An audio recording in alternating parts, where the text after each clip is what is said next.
Hello, everyone. I'm excited to introduce our next speaker. We have Andrew, who is the Director of Channel Sales at Cin7.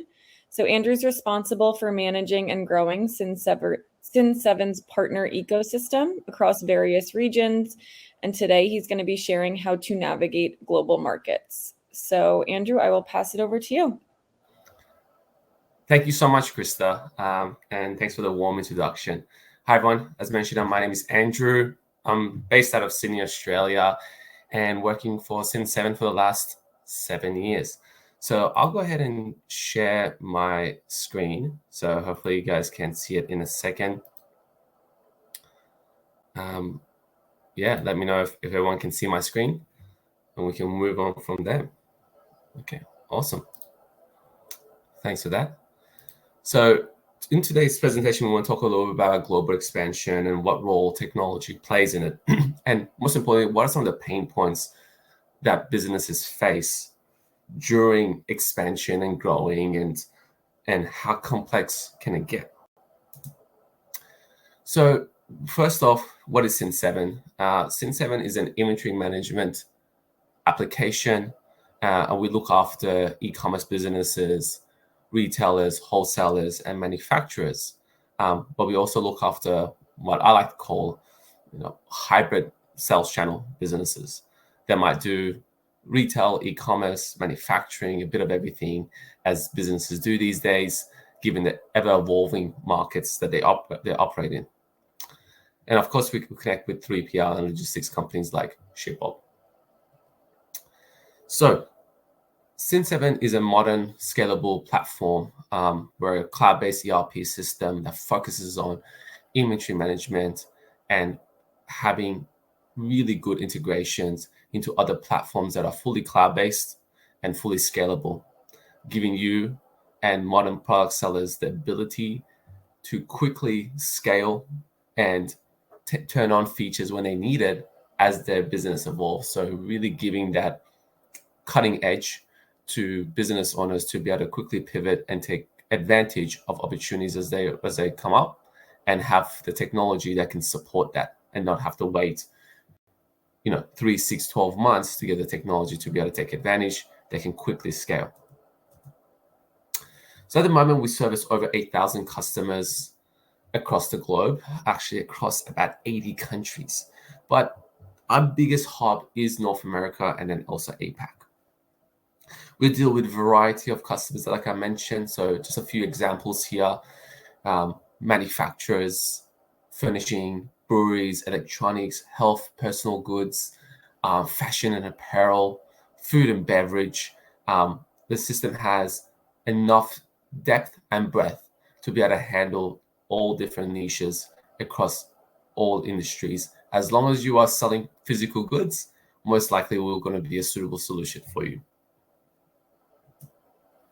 Now, more and more businesses, as they grow and expand, really are adopting what I call the complex web of global business. So businesses are no longer just e-commerce. Some still are, but they're dabbling into maybe pop-up stores, retail, or trying to expand into other markets. So these are some, and this is all simplified, but these are some of the sales channels that we see being adopted by businesses. So you might do wholesale, you might have physical locations, again, whether it's pop-up stores or retail locations. You might sell online or through e-commerce platforms such as Shopify, WooCommerce, Magento, marketplaces like Amazon, eBay, Faire, Etsy, or even selling to big box retailers, right?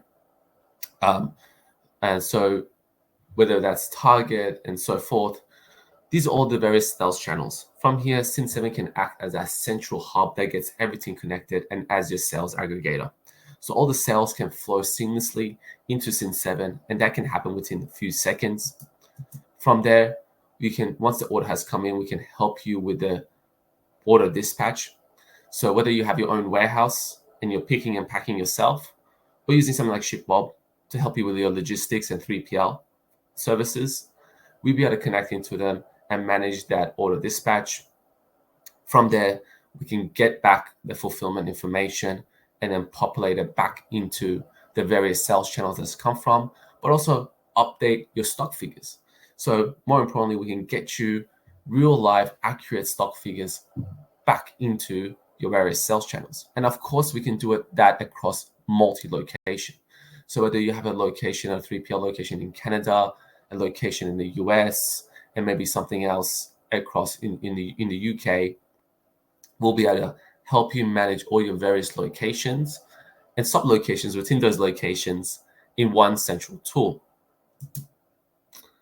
From there, we also understand not only product movement really well, but the financial event that goes with it. So we can then help you manage your sales coming through, but also capture the sales invoice, the payment, and of course, calculate the cost of goods. Being an ERP system, we also manage all the costing in the system on a first in, first out basis, on an actual costing basis.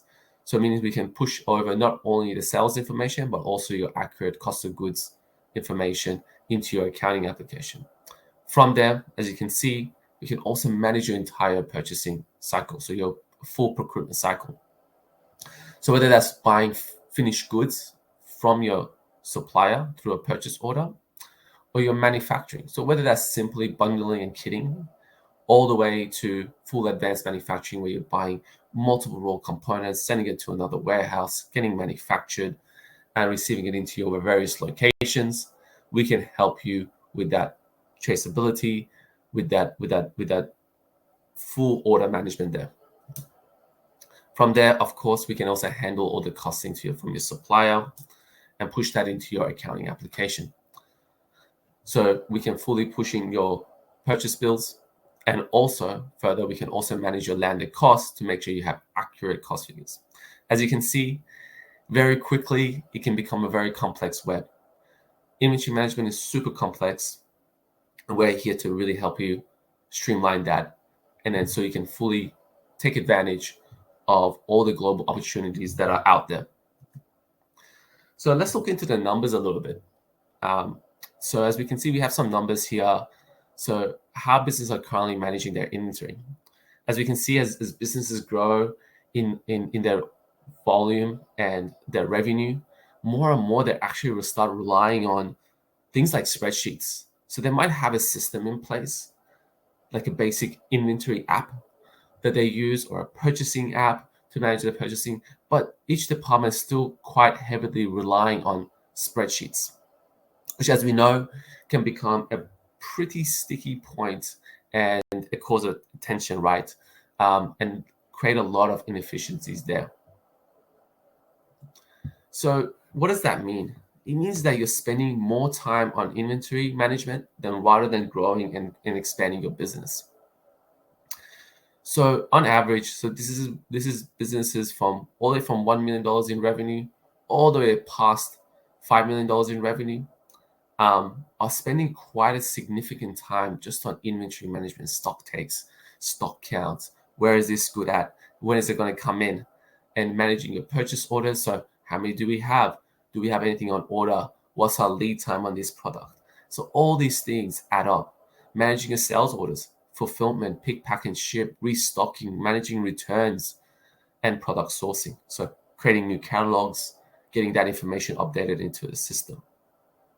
These become the major hours, and as we can see, on average, something like 90 hours at the end of the spectrum is spent per month managing inventory, which is a huge amount of time that can be otherwise spent in other parts of the business, and just shows the serious inefficiencies in inventory management on all modern product sellers. And of course, this comes with huge frustrations. And 57% of our clients see this before joining us, saw this as biggest frustration being lost time and productivity.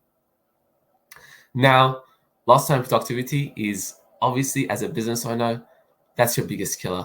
So you want to make sure you're super productive, efficient, and not spending an extra 5 hours on a Wednesday trying to figure out where certain boxes are in your warehouse. The other thing is lost revenue. So because of stock outs, you thought you had something, but you didn't, and you have to refund the customer. You have a lost revenue as a massive frustration there. The other side is upset customers, right? So if they buy something and they think it's in stock and it's out of stock, or they buy something but because you don't have the full management of SKUs in place, you send out the blue sock except the red sock. And this can happen and cause a lot of frustration and upsetness with customers, which brings down your brand. These are the huge frustrations. And this is all being currently faced by product sellers. Now, okay, so there's a lot of stuff that's going on, but where's the upside here? So businesses are actually seeing the role that technology is playing as a really big upside into 2024 and 2025. Things like social platforms are obviously one of the biggest upsides that they're seeing as what they want to take advantage of. So it might be in different regions, in different countries, in different markets. Mobile technology and apps. So things like the apps that, for example, Cin7 also has, the mobile apps can really help you get there. And business owners are seeing that as a massive upside and a positive impact. Payment innovations, so integrated payment innovations. That's Cin7 also works with so many different payment innovations, and we have our own payments as well. Can really help you, and that's also seen as a massive upside as well. Obviously, warehouse automation, AI and predictive analysis of data, privacy of data, and obviously changing regulations, a little bit of an upside. But as we can see, there's a lot of potential on the table to be had. And getting that tech stack that you're using right now is the most important. Now, what are some of the essential factors for businesses to take advantage when looking at global expansion? So if you're a business out of the US, at the West Coast, looking to expand into the East Coast of the US and into Canada, and maybe eventually down into Europe or Australia, New Zealand, you're thinking about, okay, what I need to do to get right for me to be able to be possible to take advantage of all these global operations without having to double or triple or quadruple my headcount. So what does that look like? And for businesses, a lot of times is looking at their technology stack they're using. Now, a common kind of at the discovery phase, when they're looking at a technology stack, they look at, okay, what am I doing on pen and paper? What am I doing on spreadsheets? And how can I do exactly the same thing on a computer screen? And that's not the really true way of how you should look at it. Looking at your tech stack should involve re-engineering and seeing what are the technologies out there that's available, that integrates well, that I can actually stack on top of each other. And from there, re-engineer my workflows and re-engineer some of my processes to really take a full advantage of what these technologies offer. So one of the first things is keep it simple and the solution very, very streamlined. So tech stacks shouldn't be super complicated. They should be well integrated technologies that can easily plug and play with each other. And so you're avoiding extensive development or being reliant on an IT developer constantly to do anything in the system. So you're looking at a SaaS modern solution that's fully out of the box and has out of the box connections with other applications. So you can quickly, as you're looking to expand, as you're looking to grow, as your business grows, you can quickly connect to other apps, reduce the amount of error, and make a really simple solution tech stack. The other side is efficient scaling. So do not overcomplicate your processes and streamline them. Automate your workflows and data processing. That is the biggest one that you want to achieve. And through cloud-based technologies like Cin7 and ShipBob and that are really, really, really at the forefront, can achieve that. And it's all well integrated. And of course, embrace technology across the board.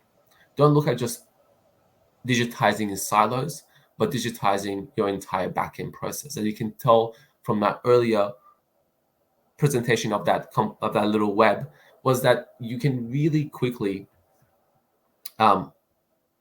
see how inventory management impacts so many different parts of the business.